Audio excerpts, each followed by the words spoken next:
Hello friends, जय माँ बगला में जयदासी। बस अभी कुछ ही पलों में मैं तो अपनी जगह पे पहुंच जाऊंगी जहाँ पहुंचना था। लेकिन मैं एक बात कहूँगी कि मेरी जीत तो पक्की है। मैं पूरे कॉन्फिडेंस के साथ कह रही हूँ क्योंकि परसों रिजल्ट है राजस्थान का, और राजस्थान के रिजल्ट पे मैं जहाँ तक जाती हूँ 101% नहीं 2000% कि कांग्रेस की ही सरकार आएगी। और दूसरी बात मैं ये बोल रही हूँ कि शक्तियाँ, बहुत सारे लोग शक्तियाँ लेना चाहते हैं लेकिन शक्तियों का वो कर रहे हैं मजाक मत उड़ाइए। आपको लेना है तो लीजिए, नहीं लेना है मत लीजिए। और जो लोग इस तरह से रुकावट डालने की कोशिश कर रहे हैं ना, तो मैं आपको सच बोलूँ, कर्मा इज बैक। जिसने जो किया उसका कर्मा उसको बैक मिलेगा। कल ऐसा कुछ हुआ कि मेरी शिष्या स्नेहा सैंपल तौर उसी पे बता रही हूँ कि सैंपल तौर के कल उसने मुझे मैसेज किया रात को बहुत सारे, और उसका बेटा जो उसका थोड़ा सा पैरालाइज है कुछ, तो मतलब सॉरी उसके हाथ पैर में पोलियो का कुछ है, उसका इलाज चल रहा है कि वो चलने लगे। उसने कल मुझसे अचानक से मैसेज किया, मुझसे पैसे मांग रही 5-10 हज़ार ये वो। मेरे को समझ में नहीं आया कि वो किस मुंह से मुझसे पैसे मांग रही है और कौन सा उसने मुझे लाखों करोड़ों रुपया दे के रखा है कि मैं उसको पैसे दूँ। लेकिन एक बात मुझे कल मैं आपको एक वाकया बताती हूँ। मैं कल निकली थी जब राजस्थान के लिए, तो मैं मस्तान बाबा के पैर पड़ते हुए गई थी। तो मैं एक नंबर से जो साईं बाबा का मंदिर है वहाँ से 6 नंबर प्लेटफॉर्म तक गई, वहाँ पे मिले नहीं।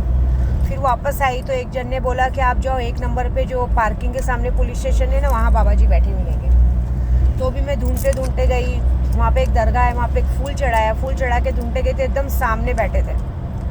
पहली बार ऐसा हुआ कि मस्तान बाबा ने खड़े होके मुझे दोनों हाथ सर पे रख के मुझे आशीर्वाद दिया, और आशीर्वाद देने के बाद वो सीधा अंदर चले गए। ये वाकया बहुत सुनने लायक एक चमत्कार है, न्यू चमत्कार मैं लोगों से शेयर करना चाहती हूँ। वहाँ ऐसा हुआ कि वो अंदर गए पुलिस स्टेशन के अंदर, मतलब अंदर जहाँ पे बैठते उस कुर्सी पे जाके बैठ गए। सामने वॉश बेसिन था, पहले बैठे और पैर अपना आगे किया कि मेरे पैर दबा। तो मैंने उनके पैर थोड़े से दबाए, मुश्किल से मुझे 2 मिनट ही पैर दबाने दिए और मुझे बोले तू जा। और मैं खड़ी थी तो सामने जाके उन्होंने वॉश बेसिन का नल चालू कर दिया। तो मुझे समझ में नहीं आया कि वॉश बेसिन का नल क्यों चालू किया। तो पुलिस वाले ने कहा कि वो नहाने के लिए पानी ले रहे हैं। मैंने नहाने के लिए पानी ले रहे हैं, थोड़ा कुछ बात समझ में नहीं आया मेरे। फिर मैंने अपने भाई, जो मेरे भाई हैं मेरे साथ, उनको मैंने कहा भाई जाओ ना, जरा एक जूस की बोतल तो लाओ, मतलब बाबा जी को देने के लिए। ऐसे आए तो खाली हाथ अच्छी बात नहीं है। सिगरेट का पैकेट तो पहले ही मेरे भाई ने दे दिया था उनको। तो मैं गई और उन्होंने गए जूस लेके आए और बोले मैं देता हूँ दीदी। तो मैंने बोला रुको मैं अपने हाथ से देती हूँ। तो जब मैं देने गई तो मैंने उनको देखा कि वो वॉश बेसिन में नल चालू ही है और वो नल में बॉटल में पानी भर रहे हैं। तो मुझे 1 मिनट के लिए ऐसा लगा कि ये वॉश बेसिन में से बॉटल में से पानी भर के पियेंगे कैसे, इधर इतना सारा जूस वूस है। लेकिन मैं उनको आवाज़ देने से पहले ही मैंने एक चमत्कार देखा कि इंसान नहाता है ना तो बॉटल में पानी, जैसे कैसे अपन मग्गा पानी सर पे डालते हैं, लेकिन उन्होंने पानी सर पे नहीं डाला। वो पानी उन्होंने बॉटल भरा और वापस वॉश बेसिन में डालते दाहिने हाथ से बॉटल डाल रहे थे और बाएं हाथ से अपने सर को मल रहे थे, मतलब जैसे कि वो नहा रहे।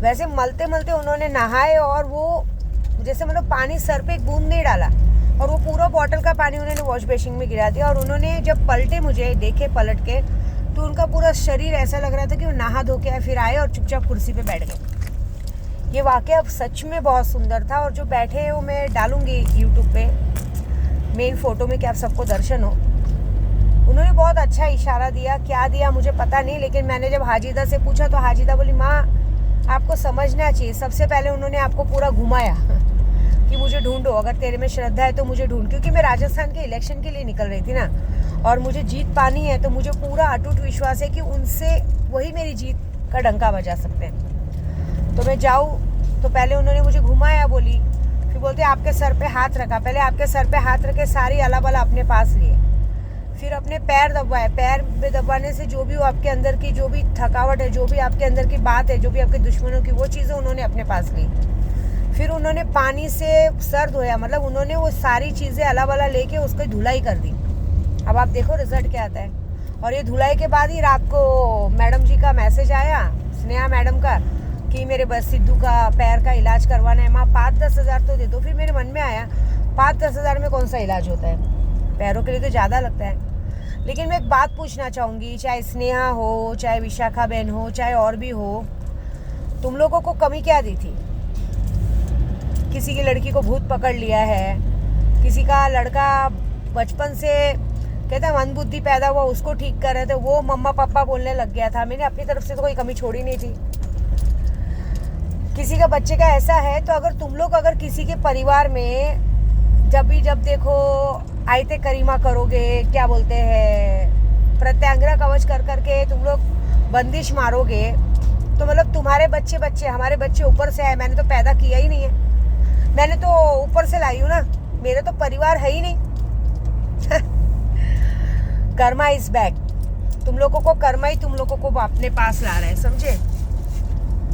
मैं क्या बोल रही हूँ, मेरे को तो कहा जाता है कि मेरे को तो एक बार कुमाता ने भी डायलॉग मारा था कि तू तो कामाख्या की पंडित है ना, बचा ले अपने आप को।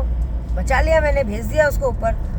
तो मैं ये कहती हूँ कि तुम लोग आयते करीमा करते हो ना, तुम लोग प्रत्यंगिरा कवच करते हो, दिन भर जब देखो माला लेके माला माला माला माला माला पढ़ते रहना, भले माला पढ़ते पढ़ते गाड़ियों में झपकी ले लेना। तुम लोग ने कभी किसी का अच्छा सोचा है क्या? कभी किसी के लिए अच्छी बात सोची है?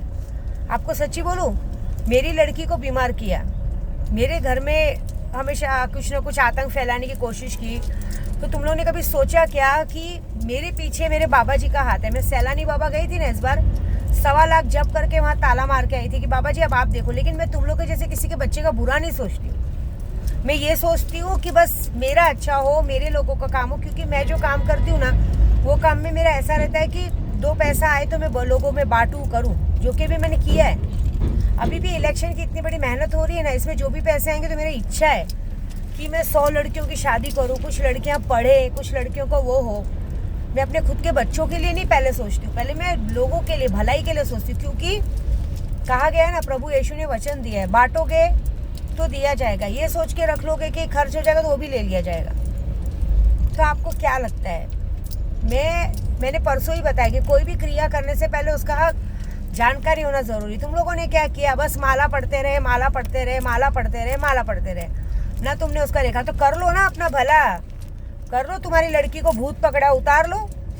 मेरे पास तो सारा सक्षम है। मेरी बेटी बीमार पड़ी, मुझे आता है ठीक करने। लेकिन मुझे बुरा ये लगा कि मेरी बेटी को चिकन में गंदी चीज़ डाल के खिलाया गया था, जिसकी वजह से मेरी बेटी के ऊपर बीमारी आई। लेकिन वो बीमारी निकल गई। आपको सच्ची बोलो, सैलानी बाबा में मैंने अपने बेटी पे से और क्या बोलते हैं, सब पूरे परिवार पे से बकरा उतारा। बकरा दूसरे दिन मर गया। लेकिन जब बकरा मरा तो तुम लोगों ने किया है, तो तुम पे ही आफत आएगा ना। तुम अपने मुंह से ही बता रहे हो कि मेरे साथ ये हुआ, मेरे साथ वो हुआ। मेरे को बोलने की जरूरत नहीं है।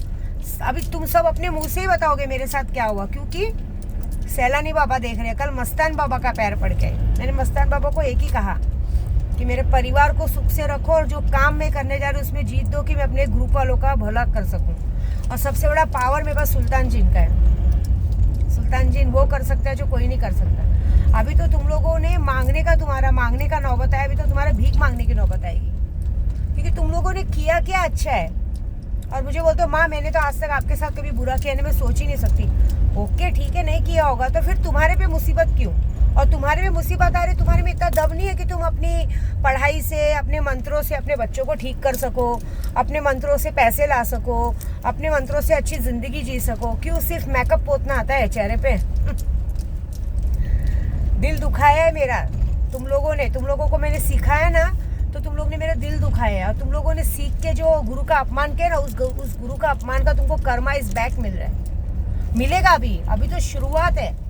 अभी तो देखो दीमक के जैसा तुमको खाएंगे। तुम लोगों ने अपने घर में शैतान खुद बुलाया है, मैंने नहीं बुलाया। मैं तो उसी दिन बोली थी कि तुम लोगों ने शैतान अपने घर पे बुलाया है। देखो एक बात बताओ, अगर हम किसी के लिए बुरा सोचते हैं तो हमारी एक उंगली सामने रहती, 4 अपनी तरफ रहती है। अगर विद्या देवी भी किसी के लिए बुरा सोचेगी तो सीधी बात है मुझ पे भी आएगा। लेकिन मेरा एक आदत है, मैं सिर्फ अपने लिए देखती हूँ कि मेरा भला कैसे हो, मेरे बच्चों का भला कैसे हो, मैं कैसे 2 पैसे कमाऊँ, कैसे 2 टारगेट करूँ, वो बात है। लेकिन तुम लोग क्या करते हो? तुम लोग जैसे मेरा वीडियो देखोगे कि मैं घर खरीदने वाली हूँ, गाड़ी खरीदी हूँ, ये खरीदी हूँ, वो खरीदी हूँ, और इधर की उधर बातें करना, इधर की उधर बातें पहुँचाना, है ना।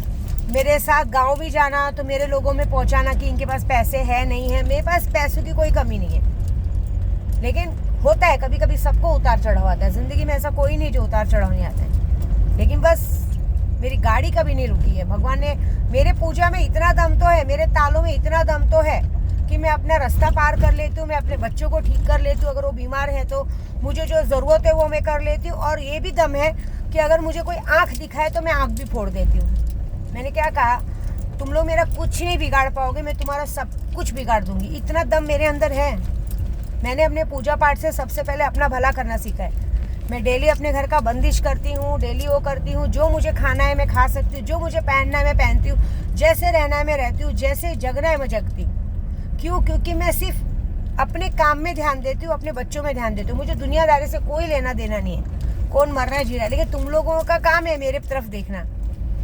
क्या किया? अरे तुम स्नेहा को ही बोलती हूँ, तू तो इतनी पढ़ाई करती है 24 घंटे, तू तो टीचर है, यू आर द टीचर, तू तो टीचर है, तू तो माला पढ़ के तेरे को तो बाई हार्ट याद होता है ना, माला पढ़ के कर ले अपने बेटे को ठीक। अरे अब मैं तो सोची थी कि अब तक तूने शायद बंगला गाड़ी बना लिया होगा, घर बना लिया होगा, बुरा लग रहा है ना? ठीक है, अभी मेरी बातें सुन के कर देना प्रत्यांग कवच, क्योंकि तुम लोग सिर्फ लोगों का बुरा कर सकते हो। इस बुरा करने के चक्कर में तुमने अपने घर में शैतान हाजिर किया और शैतान तुम तक आ गया। मुझे इस बात का डर नहीं है, करो मेरे साथ जो करना है। मेरे पीछे मेरे सैलानी बाबा बैठे हैं, मेरे मस्तान बाबा बैठे, मेरी माता रानी बैठी, मेरी विंध्यवासिनी माँ बैठी है। विंध्याचल में भी ना अच्छे को पानी पिला दिया है। इस बार भी मैं गई हूँ तो कुछ लोगों ने मेरे साथ चीट किया है, उसका हर्जाना मेरी विंध्यवासिनी माँ उनसे अच्छे से ले रही है, ये बात तो पक्की है। और जो करेंगी वो बहुत बेकार करेंगी, क्योंकि मुझे अपनी माँ पे पूरा भरोसा है, ये बात है। तो देखो, जैसी करनी वैसी भरनी। देखो, आप जैसा करोगे आपको उसका फल मिलेगा। और मैं जानती हूँ कि जो होने वाला है वो बहुत गलत होने वाला है। आपने बुरा सोचा है ना, आपके साथ आएगा। इसलिए मैं कहती हूँ सब करना, कभी गुरु का अपमान मत करना। मैं भी अपने गुरु का अपमान नहीं करती। मेरी बात इतनी बड़ी है, अरे मेरी बात तक जाके चढ़ाया गया वो विशाखा बहन को मैं क्या लेके चली गई, 2 बार बाके इधर, उसने मेरी बाके कान भर दी है। हाँ, मैं मुंह पे बोल रहा, नाम लेके बोल रहा हूँ। आ जाना चाहिए तो घर पे झगड़ा करने, देख लूंगी तेरे को मैं। हाँ बताओ, मेरी बा ने मुझे गले में हार पहनाया, बा के पास आधे घंटे के लिए छोड़ के चली गई तो मेरे बा के कान भर दिए। तुमको क्या लगता है हमें बताया नहीं जाएगा क्या? क्या मिला उसका नतीजा? अरे तुम लोग को शर्म आनी चाहिए। तुम लोग को जो मिलता है उसमें खुश रहना चाहिए। देखो, जिसके नसीब का होता है उसको मिलता है। मैंने तो तुम लोग का नसीब जगाया, अपने साथ यात्रा पे लेके गई। तुम लोगों को तो यात्रा भी नसीब नहीं था।